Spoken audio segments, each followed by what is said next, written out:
Hello बच्चों, कल बेटे आपां हाइड्रोजन की position in the periodic table discuss कर रहे सी, जिहदे विच आपां इहदी रिजेंबलेंस अल्कली मैटल्स दे नाल ते हैलोजन्स दे नाल कीती सी ते इन्हां दे डिफरेंसिस अल्कली मैटल्स ते हैलोजन्स दे नाल कीते सी। ठीक है, तो अज आपां करदे हां बेटे डाई हाइड्रोजन। आपां कहा सी कि हाइड्रोजन है जिहड़ा ਉਹ नेचर ਦੇ ਵਿੱਚ एज डायटोमिक मॉलीक्यूल एग्जिस्ट करता है, मतलब H2 की फॉर्म ਦੇ ਵਿੱਚ ਰਹਿੰਦਾ ਹੈ, ਜਿਹਨੂੰ ਅਸੀਂ डाई हाइड्रोजन कह ਦਿੰਦੇ ਹਾਂ।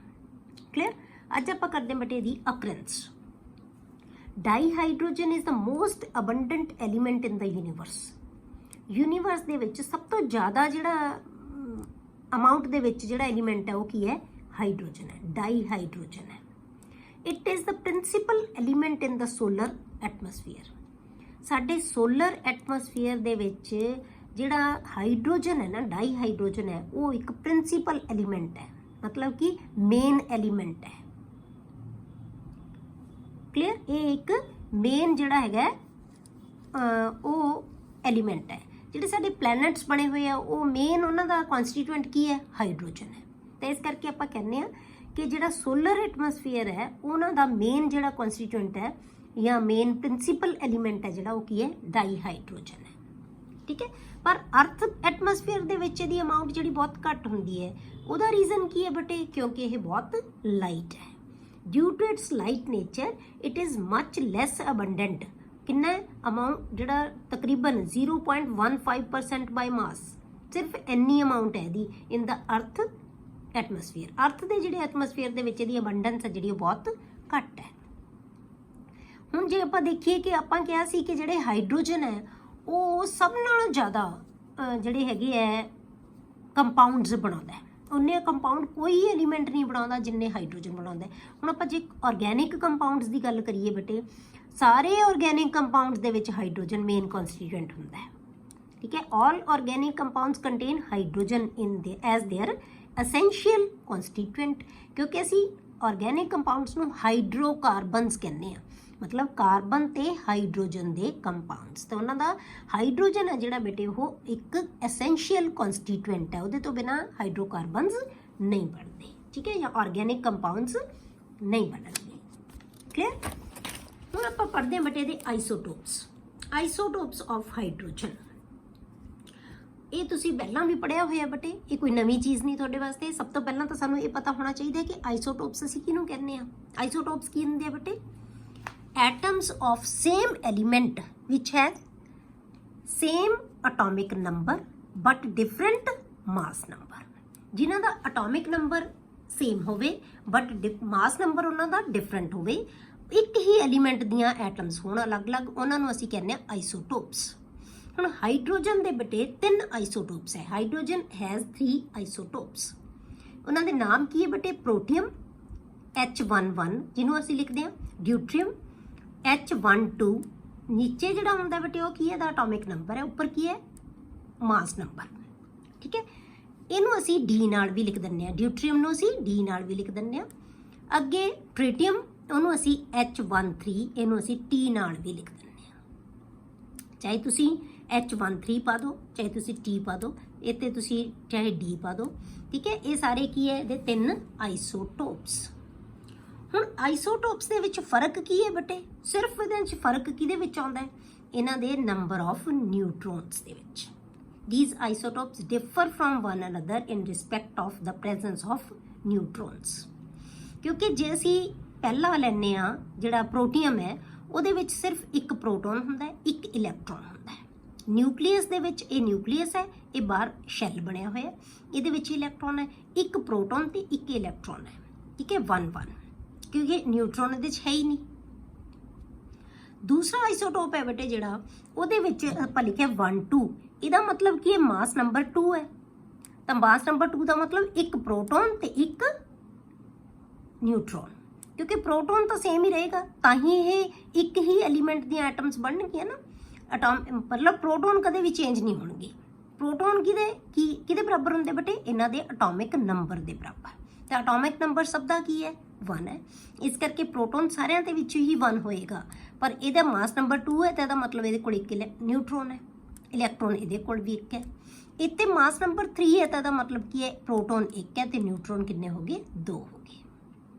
ਠੀਕ ਹੈ, ਤੇ ਇਹ 3 ਆਈਸੋਟੋਪਸ ਹੈ ਜਿਹਦੇ ਵਿੱਚ ਸਿਰਫ ਨਿਊਟਰੋਨ ਦਾ ਫਰਕ ਹੈ, ਨਿਊਟਰੋਨ ਦੇ ਨੰਬਰ ਦਾ ਫਰਕ ਹੈ। ਇਹਦੇ ਕੋਲ 0 ਨਿਊਟਰੋਨ ਹੈ, ਇਹਦੇ ਕੋਲ 1 ਨਿਊਟਰੋਨ ਹੈ, ਇਹਦੇ ਕੋਲ 2 ਨਿਊਟਰੋਨਸ ਹੈ। ਠੀਕ ਹੈ, since the isotopes have the same electronic configuration, ਸਾਰਿਆਂ ਦੀ ਇਲੈਕਟ੍ਰੋਨਿਕ ਕਨਫਿਗੂਰੇਸ਼ਨ ਕੀ ਹੈ, ਸੇਮ ਹੈ, ਕਿਉਂਕਿ ਇਲੈਕਟ੍ਰੋਨ ਦਾ ਨੰਬਰ ਸਾਰਿਆਂ ਕੋਲ ਕੀ ਹੈ, ਸੇਮ ਹੈ। ਇਸ ਕਰਕੇ ਇਲੈਕਟ੍ਰੋਨਿਕ ਕਨਫਿਗੂਰੇਸ਼ਨ ਕੀ ਹੋਏਗੀ, ਸੇਮ। ਕੀ ਲਿਖਦੇ ਆਪਾਂ, 1s1। ਠੀਕ ਹੈ, ਤਾਂ ਇਹਦੇ ਕਰਕੇ ਇਹਨਾਂ ਦੀਆਂ ਜਿਹੜੀਆਂ ਪ੍ਰੋਪਰਟੀਜ਼ ਹੈ, ਕੈਮੀਕਲ ਪ੍ਰੋਪਰਟੀਜ਼, ਉਹ ਤਕਰੀਬਨ ਸੇਮ ਹੋਣਗੀਆਂ।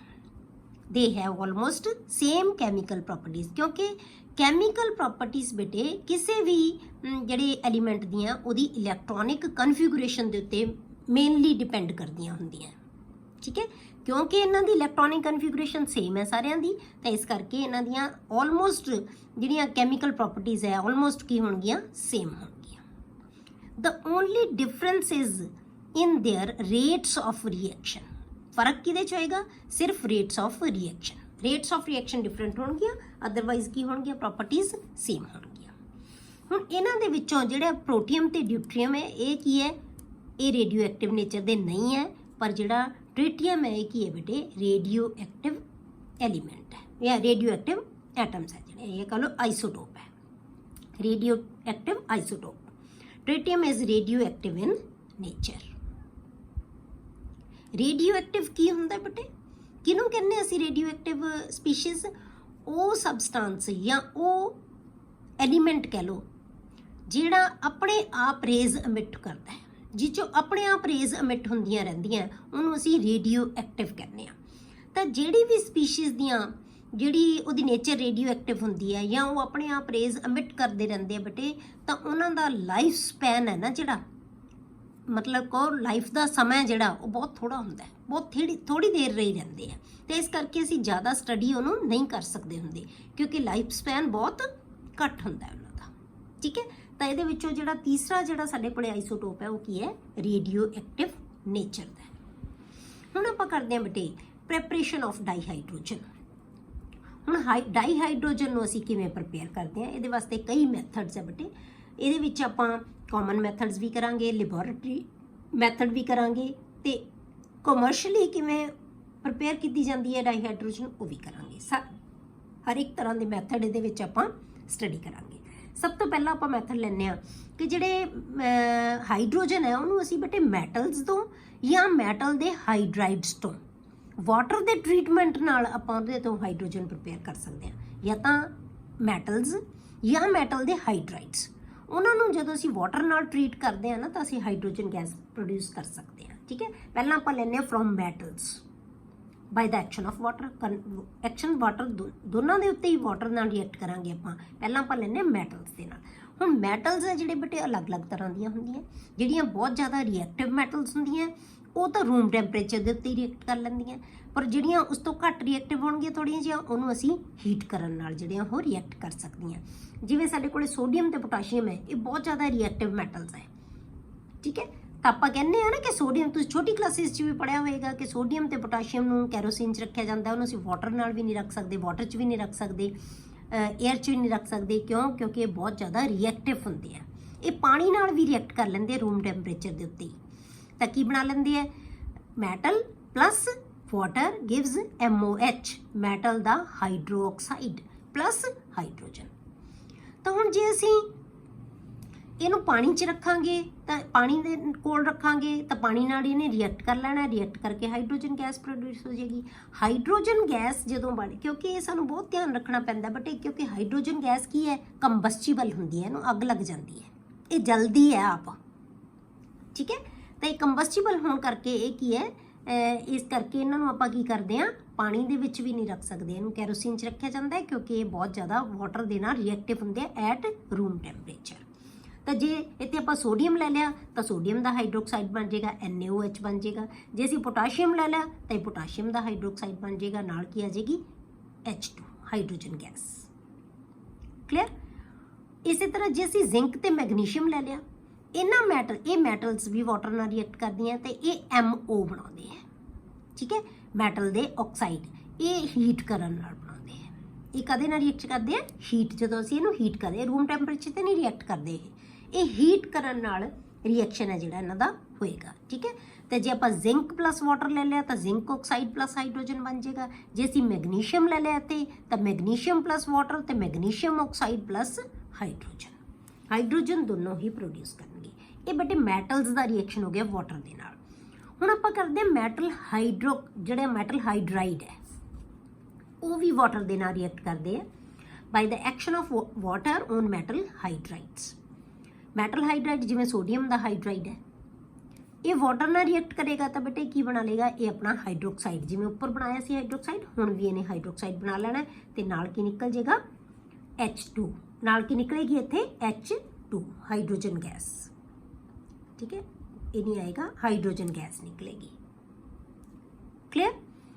ਹੁਣ ਆਪਾਂ CaH2 ਲੈ ਲਿਆ, ਕੈਲਸ਼ੀਅਮ ਦਾ ਹਾਈਡਰਾਈਡ ਲੈ ਲਿਆ, ਇਹ ਵੀ ਵਾਟਰ ਨਾਲ ਰਿਐਕਟ ਕਰੇਗਾ ਤਾਂ ਇਹਨੇ ਕੀ ਬਣਾ ਲੈਣਾ? ਕੈਲਸ਼ੀਅਮ ਹਾਈਡਰੋਕਸਾਈਡ, CaOH ਟਵਾਈਸ, ਕਿਉਂਕਿ ਇਹਦੀ ਵੈਲੈਂਸੀ 2 ਹੁੰਦੀ ਹੈ ਤਾਂ ਇਹ ਕੀ ਬਣ ਗਿਆ? Calcium hydroxide. ਮਤਲਬ ਦੋਨਾਂ ਦੇ ਹੀ ਹਾਈਡਰੋਕਸਾਈਡ ਬਣਨੇ ਆ, ਨਾਲ ਕੀ ਨਿਕਲੇਗੀ? Hydrogen gas. ਇੱਥੇ ਵੀ ਹਾਈਡਰੋਜਨ ਗੈਸ, ਇੱਥੇ ਵੀ ਹਾਈਡਰੋਜਨ ਗੈਸ। ਕਲੀਅਰ? ਤਾਂ ਆਪਾਂ ਮੈਟਲ ਤੋਂ ਵੀ ਬਣਾ ਸਕਦੇ ਹਾਂ ਤੇ ਮੈਟਲ ਦੇ ਹਾਈਡਰਾਈਡ ਤੋਂ ਵੀ ਹਾਈਡਰੋਜਨ ਗੈਸ ਹੈ ਜਿਹੜੀ ਉਹ ਪ੍ਰੋਡਿਊਸ ਕਰ ਸਕਦੇ ਹਾਂ। ਅਗਲਾ ਮੈਥਡ ਜਿਹੜਾ ਬੇਟੇ ਆਪਾਂ ਕਰਦੇ ਹਾਂ ਉਹ ਹੈ ਲੈਬੋਰੇਟਰੀ ਪ੍ਰੈਪਰੇਸ਼ਨ ਆਫ ਡਾਈਹਾਈਡਰੋਜਨ। ਇਹ ਤੁਸੀਂ ਛੋਟੀ ਕਲਾਸਿਸ ਦੇ ਵਿੱਚ ਵੀ ਪੜ੍ਹੀ ਹੋਈ ਹੈ ਕਿ ਹਾਈਡਰੋਜਨ ਨੂੰ ਲੈਬੋਰੇਟਰੀ ਦੇ ਵਿੱਚ ਕਿਵੇਂ ਪ੍ਰਿਪੇਅਰ ਕੀਤਾ ਜਾਂਦਾ ਹੈ। ਇਹਦੇ ਵਾਸਤੇ ਬੇਟੇ ਆਪਾਂ ਕੀ ਕਰਦੇ ਹੁੰਦੇ ਆ ਕਿ ਲੈਬ ਦੇ ਵਿੱਚ ਆਪਾਂ ਵੁਲਫ ਬੋਟਲ ਲੈਂਦੇ ਆ, ਉਹਦੇ ਵਿੱਚ ਅਸੀਂ ਜ਼ਿੰਕ ਦੇ ਗ੍ਰੈਨੂਲਸ ਪਾ ਦਿੰਦੇ ਆ, ਮਤਲਬ ਪੀਸਿਸ ਜ਼ਿੰਕ ਦੇ ਪੀਸਿਸ ਪਾ ਦਿੰਦੇ ਆ ਤੇ ਫਨਲ ਦੇ ਨਾਲ ਉੱਪਰੋਂ ਅਸੀਂ ਥਿਸਲ ਫਨਲ ਲੱਗੀ ਹੁੰਦੀ ਹੈ ਉਹਦੇ ਉੱਤੇ ਵੁਲਫ ਬੋਟਲ ਦੇ ਵਿੱਚ, ਤਾਂ ਉਹਦੇ ਵਿੱਚੋਂ ਦੀ ਅਸੀਂ ਥੋੜਾ ਕਰਕੇ ਐਸਿਡ ਹੈ ਜਿਹੜਾ ਉਹਦੇ ਵਿੱਚ ਪਾਉਂਦੇ ਰਹਿੰਦੇ ਆ।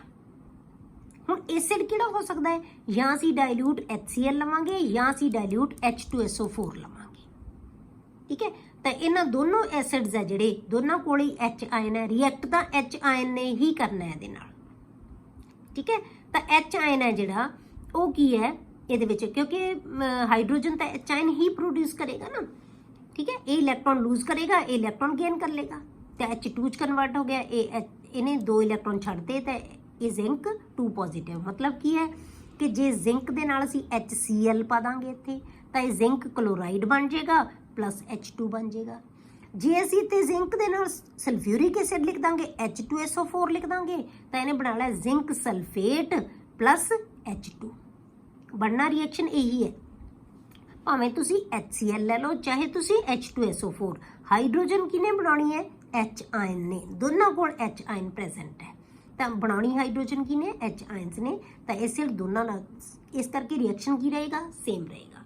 ਜੇ ਹਾਈਡਰੋਕਲੋਰਿਕ ਐਸਿਡ ਲੈ ਲਓਗੇ ਤਾਂ ਜ਼ਿੰਕ ਦਾ ਕਲੋਰਾਈਡ ਬਣ ਜਾਏਗਾ, ਜੇ ਸਲਫਿਊਰਿਕ ਐਸਿਡ ਲੈ ਲਓਗੇ ਤਾਂ ਜ਼ਿੰਕ ਦਾ ਸਲਫੇਟ ਬਣ ਜਾਏਗਾ। ਬਸ ਸਾਲਟ ਦੀ ਫਾਰਮੇਸ਼ਨ ਹੈ ਜਿਹੜੀ ਉਹ ਡਿਫਰੈਂਟ ਹੋਏਗੀ, ਅਦਰਵਾਈਜ਼ ਰਿਐਕਸ਼ਨ ਹੈ ਜਿਹੜਾ ਉਹ ਕੀ ਹੋਏਗਾ? ਸੇਮ ਹੋਏਗਾ। ਠੀਕ ਹੈ, ਤਾਂ ਆਪਾਂ ਜਿਵੇਂ ਐਸਿਡ ਪਾਉਂਦੇ ਆ ਤੇ ਐਸਿਡ ਜ਼ਿੰਕ ਦੇ ਨਾਲ ਰਿਐਕਟ ਕਰੇਗਾ, ਰਿਐਕਟ ਕਰਕੇ ਕੀ ਬਣਾ ਲੇਗਾ? ਆਪ ਆਕਸੀਡਾਈਜ਼ ਹੋ ਜਾਏਗਾ, ਕਿਉਂਕਿ ਜ਼ਿੰਕ ਬਹੁਤ ਰਿਐਕਟਿਵ ਮੈਟਲ ਹੈ ਬੇਟੇ, ਬਹੁਤ ਈਜ਼ੀਲੀ ਰਿਐਕਟ ਕਰਦਾ ਹੈ। ਤਾਂ ਐਸਿਡ ਨਾਲ ਰਿਐਕਟ ਕਰਕੇ ਇਹ ਆਪ ਆਕਸੀਡਾਈਜ਼ ਹੋ ਜਾਏਗਾ, ਇਲੈਕਟ੍ਰੋਨ ਲੂਜ਼ ਕਰ ਦੇਗਾ, ਆਪਣੇ ਇਲੈਕਟ੍ਰੋਨ ਹਾਈਡਰੋਜਨ ਨੂੰ ਦੇ ਦੇਗਾ ਤਾਂ ਹਾਈਡਰੋਜਨ ਗੇਨ ਕਰਕੇ ਇਲੈਕਟ੍ਰੋਨ ਕੀ ਬਣਾ ਲੇਗਾ? H2। ਕਲੀਅਰ? ਹੁਣ ਤੁਹਾਨੂੰ ਕੁਐਸਚਨ ਆ ਜਾਂਦਾ ਬੇਟੇ ਇੱਥੇ ਕਿ ਅਸੀਂ ਜਦੋਂ ਜ਼ਿੰਕ ਤੋਂ ਹਾਈਡਰੋਜਨ ਬਣਾਉਂਦੇ ਆ ਤਾਂ ਉਹਦੇ ਵਿੱਚ ਅਸੀਂ ਸਲਫਿਊਰਿਕ ਐਸਿਡ ਹਮੇਸ਼ਾ ਡਾਇਲੂਟ ਲੈਣਾ ਹੈ। ਡਾਇਲੂਟ ਆਮ ਤੌਰ ਤੇ ਅਸੀਂ ਸਲਫਿਊਰਿਕ ਐਸਿਡ ਨਾਲ ਬਣਾਉਂਦੇ ਆ ਬੇਟੇ ਲੈਬ ਦੇ ਵਿੱਚ, ਤਾਂ ਡਾਇਲੂਟ ਸਲਫਿਊਰਿਕ ਐਸਿਡ ਲੈਂਦੇ ਆ। ਕੰਸੈਂਟਰੇਟਡ ਸਲਫਿਊਰਿਕ ਐਸਿਡ ਕਿਉਂ ਨਹੀਂ ਲੈ ਸਕਦੇ? ਕਿਉਂ ਨਹੀਂ ਲੈਂਦੇ? ਕਿਉਂਕਿ ਜੇ ਅਸੀਂ ਕੰਸੈਂਟਰੇਟਡ ਸਲਫਿਊਰਿਕ ਐਸਿਡ ਲਵਾਂਗੇ ਨਾ ਬੇਟੇ ਤਾਂ ਇਹਦੇ ਵਿੱਚ SO2 ਗੈਸ ਵੀ ਪ੍ਰੋਡਿਊਸ ਹੋ ਜਾਏਗੀ। ਕੰਸੈਂਟਰੇਟਡ ਸਲਫਿਊਰਿਕ ਐਸਿਡ ਨਾਲ SO2 ਗੈਸ ਵੀ ਬਣ ਜਾਂਦੀ ਹੈ, ਇਸ ਕਰਕੇ ਕੰਸੈਂਟਰੇਟਡ ਨਹੀਂ ਲੈਂਦੇ। ਕੀ ਲੈਂਦੇ ਹਾਂ ਅਸੀਂ? ਹਮੇਸ਼ਾ ਡਾਇਲੂਟ ਸਲਫਿਊਰਿਕ ਐਸਿਡ ਲੈਂਦੇ ਹਾਂ। ਠੀਕ ਹੈ, ਅਗਲਾ ਮੈਥਡ ਹੈ ਜਿਹੜਾ ਬੇਟੇ ਲੈਬੋਰੇਟਰੀ ਦੇ ਵਿੱਚ ਹੀ ਪ੍ਰੈਪਰੇਸ਼ਨ ਦਾ, ਲੈਬੋਰੇਟਰੀ 'ਚ ਹੀ ਕਿਵੇਂ ਪ੍ਰਿਪੇਅਰ ਕਰਦੇ ਹਾਂ ਅਸੀਂ hydrogen? By the reaction of zinc with aqueous alkali. ਜੇ ਆਪਾਂ ਐਸਿਡ ਨਹੀਂ ਲੈਣਾ ਤੇ ਅਲਕਲੀ ਵੀ ਲੈ ਸਕਦੇ ਹਾਂ। ਇੱਥੇ ਅਸੀਂ ਐਸਿਡ ਲਿਆ ਸੀ, ਹੁਣ ਆਪਾਂ ਅਲਕਲੀ ਲੈ ਲਈ। ਠੀਕ ਹੈ, ਤਾਂ ਜਿਹੜਾ ਜ਼ਿੰਕ ਦੇ ਨਾਲ ਅਲਕਲੀ, ਜਿਵੇਂ ਸੋਡੀਅਮ ਹਾਈਡਰੋਕਸਾਈਡ ਹੈ, ਬੇਸ ਹੈ, ਇੱਥੇ ਐਸਿਡ ਸੀ, ਹੁਣ ਆਪਾਂ ਬੇਸ ਲੈ ਲਿਆ। ਇਹ ਜਦੋਂ ਰਿਐਕਟ ਕਰੇਗਾ ਤਾਂ ਇਹਨੇ ਕੀ ਬਣਾ ਲੈਣਾ ਹੈ? ਇਹਨੇ ਵੀ ਜ਼ਿੰਕ ਦਾ ਸਾਲਟ ਬਣਾ ਲੈਣਾ ਹੈ, ਜਿਹਨੂੰ ਅਸੀਂ ਸੋਡੀਅਮ ਜ਼ਿੰਕੇਟ ਕਹਿੰਦੇ ਆ, Na2ZnO2 ਪਲੱਸ ਕੀ ਨਿਕਲ ਜਾਏਗੀ ਹਾਈਡਰੋਜਨ। ਮਤਲਬ ਐਸਿਡ ਤੋਂ ਤੇ ਅਲਕਲੀਜ਼ ਤੋਂ ਦੋਨਾਂ ਨਾਲ ਹੀ ਜ਼ਿੰਕ ਰਿਐਕਟ ਕਰਕੇ ਜਿਹੜੇ ਹਾਈਡਰੋਜਨ ਗੈਸ ਪ੍ਰੋਡਿਊਸ ਕਰ ਸਕਦੇ। ਠੀਕ ਹੈ, ਇਹ ਆ ਗਿਆ ਜਿਹੜਾ ਇਹਨਾਂ ਦਾ ਲੈਬੋਰੇਟਰੀ ਮੈਥਡ, ਕਿ ਲੈਬੋਰੇਟਰੀ ਦੇ ਵਿੱਚ ਅਸੀਂ ਕਿਵੇਂ ਪ੍ਰਪੇਅਰ ਕਰਦੇ ਹਾਂ।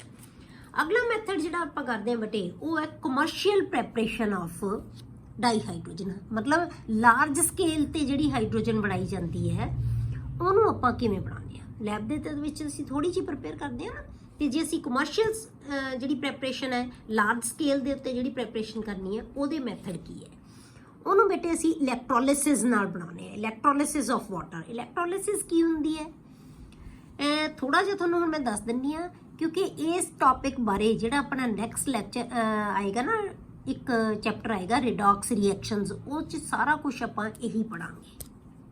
ਠੀਕ ਹੈ, ਤਾਂ ਹੁਣ ਥੋੜਾ ਜਿਹਾ ਤੁਹਾਨੂੰ ਦੱਸ ਦਿੰਦੀ ਹਾਂ ਕਿ ਇਲੈਕਟ੍ਰੋਲਿਸਿਸ ਕੀ ਹੁੰਦੀ ਹੈ। ਇਲੈਕਟ੍ਰੋਲਿਸਿਸ ਬੇਟੇ ਕੀ ਹੈ ਕਿ ਜਦੋਂ ਆਪਾਂ ਕਿਸੇ ਵੀ ਕੰਪਾਊਂਡ ਦੇ ਵਿੱਚੋਂ ਜਿਹੜਾ ਕਿ ਇਲੈਕਟ੍ਰੋਲਾਈਟ ਹੋਵੇ, ਜਿਹੜਾ ਆਇਨਾਂ ਦੇ ਵਿੱਚ ਟੁੱਟ ਸਕਦਾ ਹੋਵੇ, ਜਦੋਂ ਅਸੀਂ ਉਹਦੇ ਵਿੱਚੋਂ ਇਲੈਕਟ੍ਰਿਸਿਟੀ ਪਾਸ ਕਰਦੇ ਆ ਨਾ, ਤਾਂ ਉਹ ਜਿੰਨਾ ਪਾਰਟੀਕਲਸ ਤੋਂ ਮਿਲ ਕੇ ਬਣਿਆ ਹੁੰਦਾ ਹੈ ਉਹਨਾਂ ਦੇ ਵਿੱਚ ਹੀ ਟੁੱਟ ਜਾਂਦਾ ਹੈ। ਤਾਂ ਵਾਟਰ ਕਿਹਦੇ ਤੋਂ ਮਿਲ ਕੇ ਬਣਦਾ ਹੈ ਬੇਟੇ? ਹਾਈਡਰੋਜਨ ਤੇ ਆਕਸੀਜਨ ਤੋਂ, ਸਾਨੂੰ ਪਤਾ ਹੈ। ਜਿਸ ਤੋਂ ਮਿਲ ਕੇ ਬਣਿਆ ਹੋਇਆ ਇਹ, ਜਦੋਂ ਅਸੀਂ ਇਹਦੇ 'ਚੋਂ ਜਿਹੜੀ ਇਲੈਕਟ੍ਰਿਸਿਟੀ ਪਾਸ ਕਰਾਂਗੇ ਤਾਂ ਇਹ ਉਹਨਾਂ ਹੀ ਕਨਸਟੀਟਿਊਐਂਟ ਦੇ ਵਿੱਚ ਟੁੱਟ ਜਾਏਗਾ ਤੇ ਹਾਈਡਰੋਜਨ ਤੇ ਆਕਸੀਜਨ ਦੇ ਵਿੱਚ ਟੁੱਟ ਜਾਏਗਾ। ਇਹਨੂੰ ਅਸੀਂ ਇਲੈਕਟ੍ਰੋਲਿਸਿਸ ਕਹਿੰਦੇ ਹਾਂ।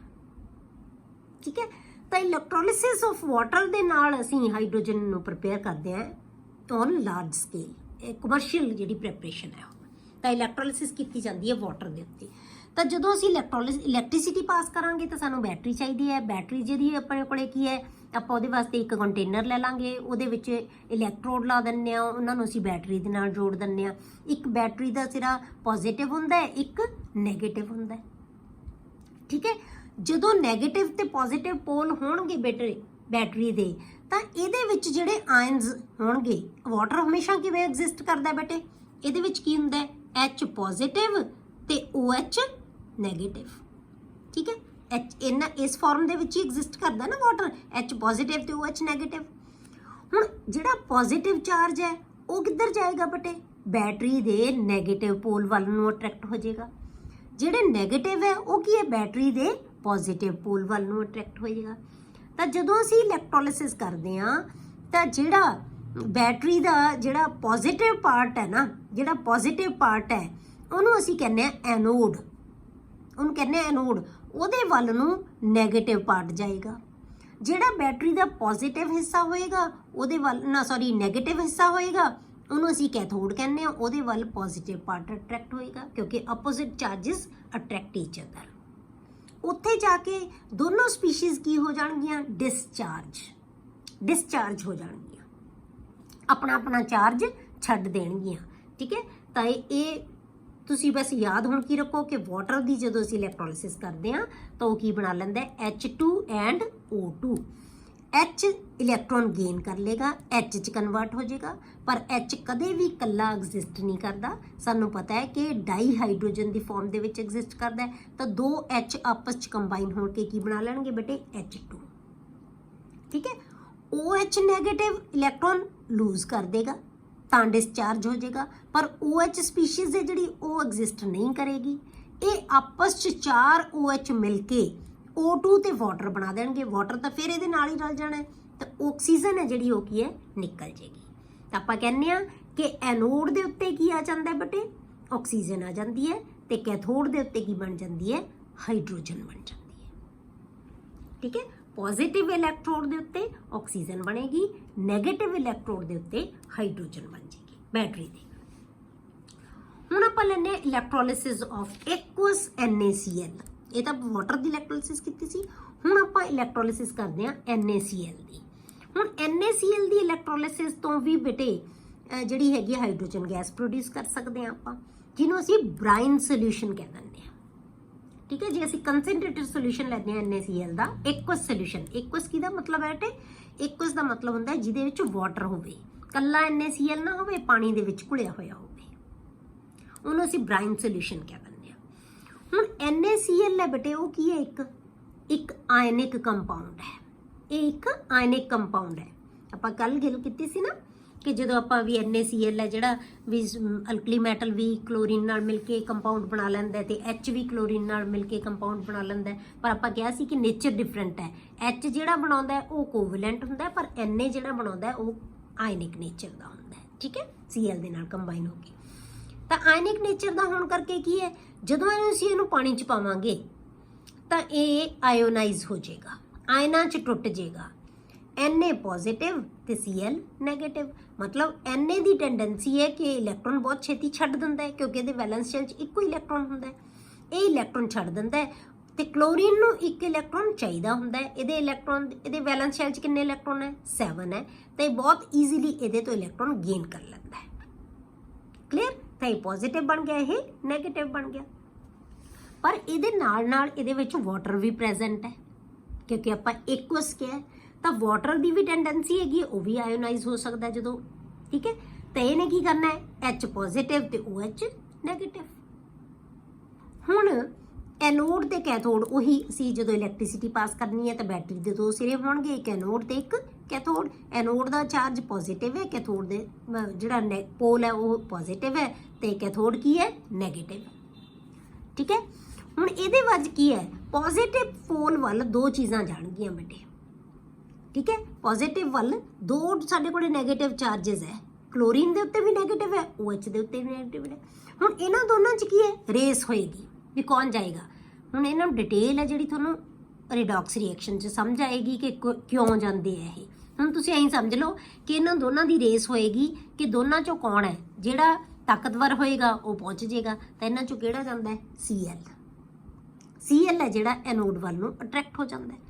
ਉੱਥੇ ਜਾ ਕੇ ਡਿਸਚਾਰਜ ਹੋਏਗਾ। ਡਿਸਚਾਰਜ ਦਾ ਮਤਲਬ ਜਿਹੜਾ ਚਾਰਜ ਹੈ ਉਹਦਾ ਛੱਡ ਦੇਗਾ। ਹੁਣ ਇਹ ਚਾਰਜ ਕਿਵੇਂ ਛੱਡੇਗਾ ਬੇਟੇ? ਜੇ ਇਲੈਕਟ੍ਰੋਨ ਲੂਜ਼ ਕਰ ਦੇਗਾ, ਇਹਨੇ ਫालतू ਇਲੈਕਟ੍ਰੋਨ ਲਿਆ ਹੋਇਆ ਨਾ ਇਹਦੇ ਤੋਂ, ਤਾਂ ਹੀ ਨੈਗੇਟਿਵ ਚਾਰਜ ਆਇਆ। ਇਹ ਇਲੈਕਟ੍ਰੋਨ ਲੂਜ਼ ਕਰ ਦੇਗਾ। ਜਦੋਂ ਇਲੈਕਟ੍ਰੋਨ ਲੂਜ਼ ਕਰੇਗਾ ਤਾਂ ਕਾਹਦੇ 'ਚ ਕਨਵਰਟ ਹੋ ਜਾਏਗਾ? Cl ਦੇ ਵਿੱਚ। ਪਰ Cl ਹੈ ਜਿਹੜਾ ਉਹ ਕਦੇ ਵੀ ਐਗਜ਼ਿਸਟ ਨਹੀਂ ਕਰਦਾ, ਹਮੇਸ਼ਾ ਡਾਇਆਟੋਮਿਕ ਫਾਰਮ ਦੇ ਵਿੱਚ ਰਹਿੰਦਾ ਹੈ। ਤਾਂ ਦੋ Cl ਆਪਸ 'ਚ ਜੁੜ ਕੇ ਕੀ ਬਣਾ ਲੈਣਗੇ? Cl2 ਤੇ ਦੋ ਇਲੈਕਟ੍ਰੋਨ ਛੱਡ ਦੇਣਗੇ। ਇੱਕ Cl ਨੇ ਇੱਕ ਇਲੈਕਟ੍ਰੋਨ ਛੱਡਿਆ, ਦੂਜੇ ਸੈਲ ਨੇ ਦੋ ਇਲੈਕਟ੍ਰੋਨ ਛੱਡਤੇ। ਠੀਕ ਹੈ, ਦੋਨਾਂ ਨੇ ਇੱਕ ਇੱਕ ਕਰਕੇ ਤਾਂ ਦੋ ਇਲੈਕਟ੍ਰੋਨ ਲੂਜ਼ ਕਰਤੇ, Cl2 ਬਣ ਗਿਆ। ਕਿੱਥੇ ਬਣਿਆ ਬੇਟੇ ਇਹ? ਪੋਜ਼ਿਟਿਵ ਇਲੈਕਟ੍ਰੋਡ ਦੇ ਉੱਤੇ, ਜਿਹਨੂੰ ਅਸੀਂ ਐਨੋਡ ਕਹਿ ਦਿੰਦੇ ਹਾਂ। ਦੂਜਾ ਕੀ ਹੁੰਦਾ? ਕੈਥੋਡ। ਕੈਥੋਡ ਵੱਲ ਦੇ ਉੱਤੇ ਚਾਰਜ ਕੀ ਹੈ? ਪੋਲ ਦੇ ਉੱਤੇ ਨੈਗੇਟਿਵ। ਨੈਗੇਟਿਵ ਵੱਲ ਕੌਣ ਅਟਰੈਕਟ ਹੋਏਗਾ? ਪੋਜ਼ਿਟਿਵ। ਤੇ ਪੋਜ਼ਿਟਿਵ ਸਾਡੇ ਕੋਲੇ ਕੀ ਹੈ? 2 ਹੈ। ਸੋਡੀਅਮ ਵੀ ਹੈ ਤੇ H ਪੋਜ਼ਿਟਿਵ ਵੀ ਹੈ। ਹੁਣ ਇਹਨਾਂ ਚੋਂ ਸੋਡੀਅਮ ਦੇ ਕੰਪੈਰੀਟਿਵਲੀ H ਛੇਤੀ ਪਹੁੰਚ ਜਾਂਦਾ ਹੈ, ਐ ਮੰਨ ਲਓ ਹਲੇ ਤੁਸੀਂ। ਠੀਕ ਹੈ, ਤਾਂ H ਜਦੋਂ ਜਾਏਗਾ ਡਿਸਚਾਰਜ ਹੋਏਗਾ। H ਪੋਜ਼ਿਟਿਵ ਕਿਵੇਂ ਬਣਿਆ ਸੀ ਬੇਟੇ? By the loss of 1 electron. ਹੁਣ ਇਹਨੇ ਡਿਸਚਾਰਜ ਹੋਣਾ ਤਾਂ ਕੀ ਕਰੇਗਾ? ਜਿਹੜਾ ਇਲੈਕਟ੍ਰੋਨ ਛੱਡਿਆ ਸੀ ਉਹ ਵਾਪਸ ਲੈ ਲੇਗਾ। ਤਾਂ ਕੀ ਬਣੇਗਾ? ਇੱਕ ਇਲੈਕਟ੍ਰੋਨ ਗੇਨ ਕਰੇਗਾ, H 'ਚ ਕਨਵਰਟ ਹੋ ਜਾਏਗਾ। ਪਰ H ਐਗਜ਼ਿਸਟ ਨਹੀਂ ਕਰੇਗਾ, ਅਨਸਟੇਬਲ ਹੋਏਗਾ। ਤਾਂ ਕੀ ਕਰਨਗੇ? ਦੋ H ਆਪਸ 'ਚ ਕੰਬਾਈਨ ਹੋਣਗੇ ਤੇ ਕੀ ਬਣਾ ਲੈਣਗੇ? H2। ਤਾਂ ਆਪਾਂ ਕੀ ਲਿਖਤਾ? ਦੋ H ਆਇਨਸ ਨੇ ਦੋ ਇਲੈਕਟ੍ਰੋਨ ਗੇਨ ਕੀਤੇ ਤਾਂ ਕੀ ਬਣ ਗਿਆ? H2 gas. ਤਾਂ ਇਹੀ ਸਾਨੂੰ ਚਾਹੀਦੀ ਸੀ ਕਿ ਜਦੋਂ ਅਸੀਂ ਇਲੈਕਟ੍ਰੋਲਿਸਿਸ ਕਰਦੇ ਹਾਂ ਐਕੁਅਸ ਸੋਡੀਅਮ ਕਲੋਰਾਈਡ ਦੀ, ਤਾਂ ਜਿਹੜੀ ਸਾਡੇ ਕੋਲੇ ਸਾਈਡ ਪ੍ਰੋਡਕਟ ਬਣਦੀ ਹੈ ਨਾ, ਬਣਾਉਣਾ ਤਾਂ ਅਸੀਂ ਸੋਡੀਅਮ ਦੀ ਕਰ ਰਹੇ ਨਾ, ਸੋਡੀਅਮ ਮੈਟਲ ਸਾਨੂੰ ਮਿਲੇ, ਪਰ ਸਾਨੂੰ ਕੀ ਮਿਲਦਾ? ਕਲੋਰੀਨ ਗੈਸ ਮਿਲਦੀ ਹੈ ਤੇ ਹਾਈਡਰੋਜਨ ਗੈਸ ਮਿਲਦੀ ਹੈ, ਸੋਡੀਅਮ ਤਾਂ ਮਿਲਦਾ ਹੀ ਨਹੀਂ ਜਦੋਂ ਅਸੀਂ ਇਹਦੀ ਇਲੈਕਟ੍ਰੋਲਿਸਿਸ ਕਰਦੇ ਹਾਂ। ਠੀਕ ਹੈ, ਤਾਂ ਹਾਈਡਰੋਜਨ ਹੈ ਜਿਹੜੀ ਇਹਦੀ ਬਾਈ ਪ੍ਰੋਡਕਟ ਬਣ ਜਾਂਦੀ ਹੈ। ਜੇ ਹੁਣ ਅਸੀਂ ਇਹਦਾ ਓਵਰਆਲ ਰਿਐਕਸ਼ਨ ਕਰੀਏ ਤਾਂ ਕੀ ਬਣਦਾ? Na positive plus Cl negative plus water. ਇਹੀ ਚੀਜ਼ਾਂ ਮਿਕਸ ਕੀਤੀਆਂ ਨਾ, NaCl ਤੇ ਵਾਟਰ। ਤਾਂ NaCl ਆਇਨਿਕ ਹੈ, ਇਸ ਕਰਕੇ ਆਪਾਂ ਆਇਨਾਂ 'ਚ ਲਿਖਤਾ Na positive plus Cl negative plus water. ਕਿ ਵਾਟਰ ਹੈ ਜਿਹੜਾ ਬਹੁਤ ਘੱਟ ਆਇਓਨਾਈਜ਼ ਹੁੰਦਾ ਹੈ ਕੰਪੈਰੀਟਿਵਲੀ। ਤਾਂ ਇਹਨਾਂ ਨੇ ਮਿਲ ਕੇ ਬਣਾ ਕੀ ਦਿੱਤਾ ਬੇਟੇ?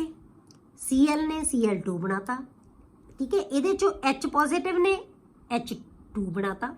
ਬਚ ਕੀ ਗਿਆ ਸਾਡੇ ਕੋਲੇ? Na positive. ਦੇਖੋ ਇਹਦੇ 'ਚੋਂ ਕੀ ਗਿਆ ਸੀ? ਇੱਕ Cl ਚਲਾ ਗਿਆ ਸੀ, ਇੱਕ H ਪੋਜ਼ਿਟਿਵ ਚਲਾ ਗਿਆ। ਬਚ ਕੀ ਗਿਆ? Na ਪੋਜ਼ਿਟਿਵ ਤੇ OH ਨੈਗੇਟਿਵ। ਇੱਥੇ ਆਪਾਂ Cl2, ਇੱਥੇ Cl2 ਬਣ ਗਿਆ, ਇੱਥੇ H2 ਬਣ ਗਿਆ, ਇੱਥੇ ਜਿਹੜਾ ਹੈਗਾ Na ਪੋਜ਼ਿਟਿਵ ਬਚ ਗਿਆ ਤੇ ਇੱਥੇ OH ਨੈਗੇਟਿਵ ਬਚ ਗਿਆ। ਠੀਕ ਹੈ, ਤਾਂ ਜਦੋਂ ਵੀ ਅਸੀਂ ਇਲੈਕਟ੍ਰੋਲਿਸਿਸ ਕਰਦੇ ਹਾਂ ਤਾਂ ਇਹ ਤਾਂ ਸਾਡੇ ਕੋਲੇ ਗੈਸਿਸ ਬਣ ਗਈਆਂ, ਪਰ ਨਾਲ ਸਾਡੇ ਕੋਲੇ ਸੋਡੀਅਮ ਹਾਈਡਰੋਕਸਾਈਡ ਵੀ ਬਣ ਗਿਆ, NaOH, ਜਿਹੜਾ ਕਿ ਸੋਲੂਸ਼ਨ ਦੇ ਵਿੱਚ ਪਿਆ। ਕਲੀਅਰ?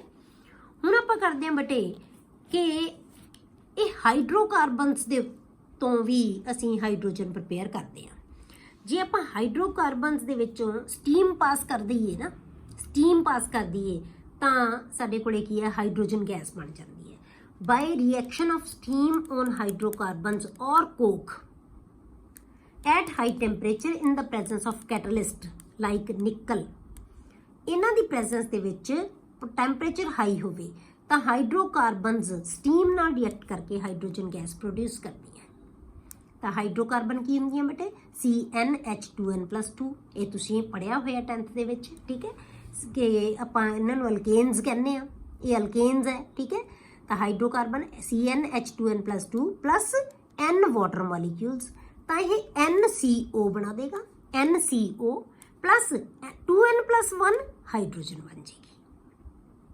N ਕੀ ਚੀਜ਼ ਹੈ ਬੇਟੇ, ਨੰਬਰ ਆਫ ਕਾਰਬਨ ਐਟਮਸ, ਜਿੰਨੀਆਂ ਕਾਰਬਨ ਐਟਮਸ ਹੈ ਇੱਥੇ, ਜੇ ਇੱਕ ਕਾਰਬਨ ਆਟਮ ਵਾਲਾ ਹੈ ਤਾਂ ਇੱਕ CO ਬਣ ਜਾਏਗਾ, ਜੇ 2 ਕਾਰਬਨ ਵਾਲਾ ਹੈ ਤਾਂ 2 CO ਬਣ ਜਾਏਗਾ, ਤੇ ਇੱਥੇ ਅਸੀਂ 2 ਨਾਲ ਨੂੰ N ਨਾਲ ਮਲਟੀਪਲਾਈ ਕਰ ਦਾਂਗੇ, +1 ਕਰ ਦਾਂਗੇ, ਉਨੀ ਹਾਈਡਰੋਜਨ ਪ੍ਰੋਡਿਊਸ ਹੋ ਜਾਏਗੀ, ਠੀਕ ਹੈ। ਜਿਵੇਂ ਆਪਾਂ ਐਗਜ਼ਾਮਪਲ ਲੈ ਲਈਏ CH4, ਤੇ ਆਪਾਂ N ਨੂੰ 1 ਮੰਨ ਲਿਆ, N 1 ਹੈ ਨਾ, C ਇੱਕੋ ਹੀ ਲਿਖਿਆ, ਆਪਾਂ ਲਿਖਿਆ ਨਹੀਂ ਕੁਛ ਵੀ, ਤਾਂ ਇਹਦਾ ਮਤਲਬ 1 ਹੈ। ਇੱਥੇ ਆਪਾਂ 1 ਵੈਲਿਊ ਪੁੱਟ ਕਰ ਦੋ, 2 1s are 2 + 2 4, ਤਾਂ ਕੀ ਬਣ ਗਿਆ CH4। ਫਾਰਮੂਲਾ ਇੱਥੇ ਬਣੇਗਾ, ਜੇ ਤੇ 2 ਲੈ ਲਓਗੇ ਤਾਂ ਕੀ ਬਣ ਜਾਏਗਾ, 2 × 2 4 + 2 6, ਤਾਂ ਕੀ ਬਣ ਜਾਏਗਾ C2H6 ਬਣ ਜਾਏਗਾ, ਪਲੱਸ N ਵਾਟਰ ਮੋਲੀਕਿਊਲ, ਜਿੰਨੇ N ਲਏ ਹੈ ਕਾਰਬਨ ਉਨੇ ਵਾਟਰ ਮੋਲੀਕਿਊਲ ਲੈ ਲਓ, ਤਾਂ ਆਪਾਂ ਇੱਕ ਲਿਆ ਕਾਰਬਨ ਤੇ ਇੱਕ ਵਾਟਰ ਮੋਲੀਕਿਊਲ ਲੈ ਲਓ, ਤਾਂ ਇਹਨੇ ਕੀ ਬਣਾਉਣਾ ਹੈ NCO, ਤਾਂ ਸਾਡੇ ਕੋਲੇ ਇੱਕ CO ਬਣੇਗਾ, ਕਿਉਂਕਿ ਅਸੀਂ C ਇੱਕੋ ਹੀ ਲਿਆ ਹੋਇਆ, ਇੱਕ CO ਬਣ ਗਿਆ, ਪਲੱਸ 2n+1, 2 ਨੂੰ N ਨਾਲ ਮਲਟੀ, N ਕਿੰਨਾ ਹੈ 1 ਹੈ, 2 + 1 3, 3H2 ਬਣ ਗਿਆ, ਠੀਕ ਹੈ। ਆ ਯਾਦ ਰੱਖ ਲਓ।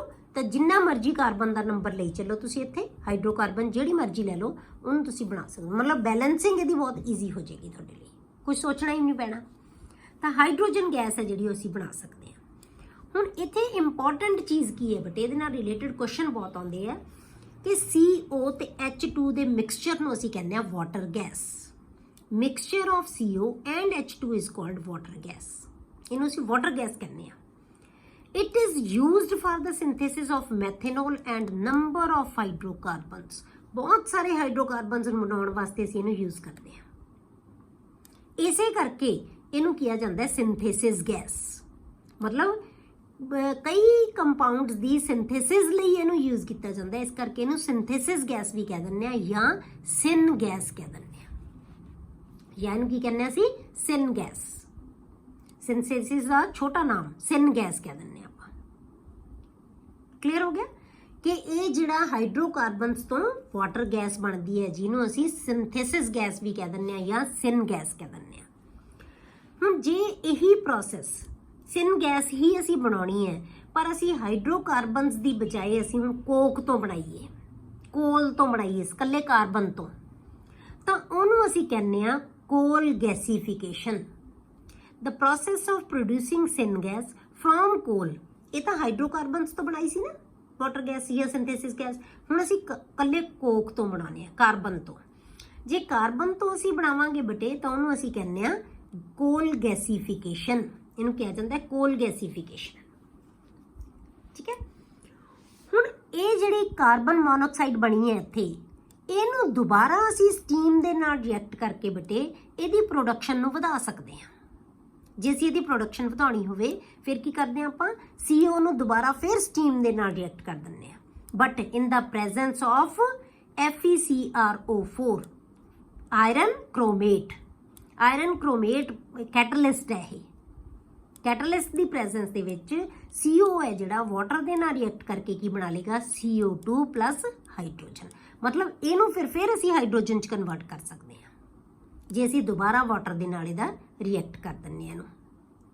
ਕਲੀਅਰ ਹੋ ਗਿਆ। The production of hydrogen can be increased by the above reaction in the presence of iron chromate as catalyst. this reaction is called as water gas shift reaction। मतलब ਵਾਟਰ ਗੈਸ ਨੂੰ shift ਕਰਤਾ ਸੀ ਤਾਂ ਇਸ reaction ਨੂੰ ਕੀ ਕਿਹਾ ਜਾਂਦਾ ਹੈ? Water gas shift reaction. ਜਿਹੜੀ ਵਾਟਰ ਗੈਸ ਬਣੀ ਸੀ ਉਹਦੇ ਚੋਂ ਅਸੀਂ CO ਲਿਆ, ਉਹਨੂੰ ਦੁਬਾਰਾ ਸਟੀਮ ਨਾਲ ਰਿਐਕਟ ਕਰਤਾ ਤਾਂ ਕੀ ਬਣਾ ਲਿਆ ਇਹਨੇ? ਫਿਰ ਹਾਈਡਰੋਜਨ ਕਨਵਰਟ ਕਰ ਦੇਗਾ। ਤਾਂ ਇਹਨੂੰ ਅਸੀਂ ਵਾਟਰ ਗੈਸ ਸ਼ਿਫਟ ਰਿਐਕਸ਼ਨ ਹੈ ਜਿਹੜਾ ਉਹ ਕਹਿੰਦੇ ਆ। ਕਲੀਅਰ ਹੋ ਗਿਆ ਬੇਟੇ? ਨੈਕਸਟ ਬੇਟੇ ਆਪਾਂ ਦੀਆਂ ਪ੍ਰੋਪਰਟੀਜ਼ ਹੈ ਜਿਹੜੀਆਂ ਉਹ ਅਗਲੇ ਲੈਕਚਰ ਦੇ ਵਿੱਚ ਕਰਾਂਗੇ।